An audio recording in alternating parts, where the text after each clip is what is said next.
আচ্ছা, কখনো ডিপ্রেশন হয়েছে? দেখবেন ডিপ্রেশন হলে আমাদের নিজেদেরকে বড় একা লাগে। কেমন হয় সেটা একটু বলি।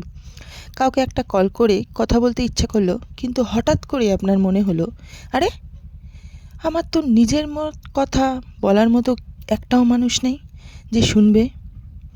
আপনার জ্বর এসেছে, 103 জ্বর ছাড়িয়ে গেছে, কিন্তু মাথায় হাত দিয়ে সঙ্গে সঙ্গে একটু জলপট্টি দেওয়ার মতো একটাও মানুষ নেই।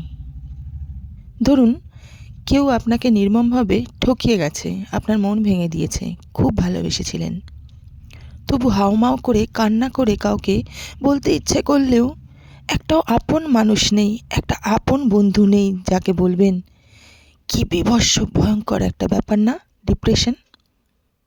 দেখুন, এই নগর সভ্যতায় এমন অজস্র মানুষ আছে যাদের সুন্দর বাড়ি আছে, গাড়ি আছে, পরিবার আছে, ঘর জুড়ে প্রতিদিন হইচই আছে, কিন্তু নিজের ভেতরে দু চারটে কথা বলার মতো মানুষ একটাও নেই, যে কিনা ভিতরটা বুঝবে। জানো তো, ভিতরটাকে প্রচণ্ড ডিপ্রেশনে নিজেকে শেষ করে দেওয়ার চিন্তা হয় অনেক সময়, কিন্তু মাথায় হাত রেখে সব সেরে যাবে এই কথাটা বলার মতো একটা মানুষ নেই। বুকের ভেতরে একটা যন্ত্রণা পুষে রাখছেন, কথা না হোক পাশে বসে চুপচাপ আপনাকে শুনবে, শুধু শুনবে, এমন একটা মানুষও কত মানুষের নেই জানেন তো। আমার মূলত একা।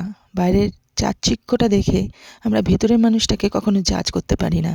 বাইরে একটা মানুষকে অনেক কিছু মনে হয়, ভেতরের মানুষটা কি আছে উই ডোন্ট নো। আমরা সহজে নিজের মানুষ পাই না জানেন। আমরা জনসমাগমেও একা। আমাদের কোনো বন্ধু নেই আসলে, যে কিনা আমাদের ভিতরের মানুষটার বন্ধু। ডিপ্রেশনে এক মুহূর্ত জড়িয়ে ধরার মানুষটা নেই।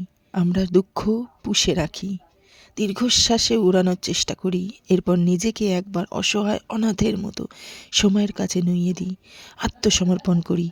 আমরা মূলত একা। তাই যাদের কাছে নিজের মানুষ রয়েছে, একজন হলেও আপন মানুষ রয়েছে, তাকে জড়িয়ে ধরুন, তাকে নিজের কাছে রাখুন। কারণ যে একা সেই প্রকৃত অর্থে বোঝে একাকিত্ব আসলে কতটা ভয়ঙ্কর।